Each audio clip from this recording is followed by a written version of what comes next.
After we had the introduction course, me and Erik and Miriam, I think that's already an advantage that we, all three of us, did the course.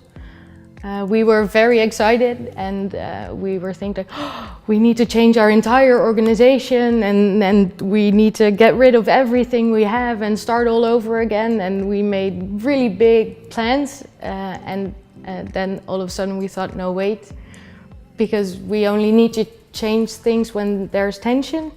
And at first, with the grand plan, people weren't really into it, because they couldn't understand the whole picture. They had no idea what we were talking about. So we started with just consent. And that was easy to understand and had immediate results, because one of our core issues is not being able to make decisions and to stick to the decisions. And then we evolved from that, and by not saying that we are going to change a lot, but just changing whenever there's something needed, there hasn't been that much resistance. And also, it's not a problem that not everybody knows everything there is.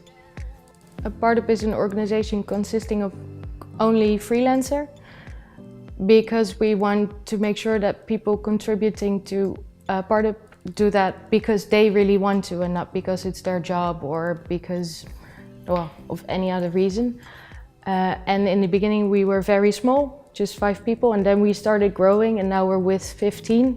And we've tried many different ways of organizing ourselves, ranging from there's no rules at all, no role descriptions or whatever, and that was complete chaos and people like really doing nothing and working very hard at the same time. So now we've started to apply a couple of patterns. So we've created domains, we made the domain description, the role descriptions. We're now in the process of setting up the review cycle so that everybody reviews their roles. We never do anything without stating a driver. We use consent to make decisions. And recently we've created a role of CEO, which is quite funny in an organization without a hierarchy, that we've created a hierarchy. But the cool thing is that he was actually nominated, and that at any time anyone else can be nominated. We've created a role description, and the rhythm of the review is every 3 months. So every 3 months we discuss whether or not the driver is still valid. And if so, if the role is still the correct way to respond to the driver. And then also if that person is still the correct person to be in that role.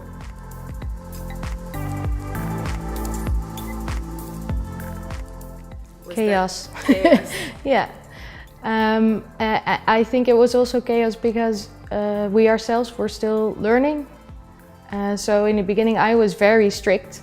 So I kept saying, no, that's not an objection, or stop, that's not the way you should participate. And that made people wary of saying anything at all.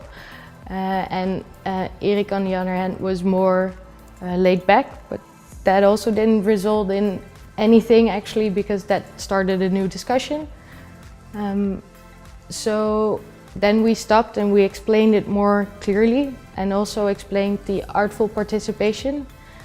And even though it felt uncomfortable in the beginning, because we are so used to voicing our opinion whenever we want, we were so much faster.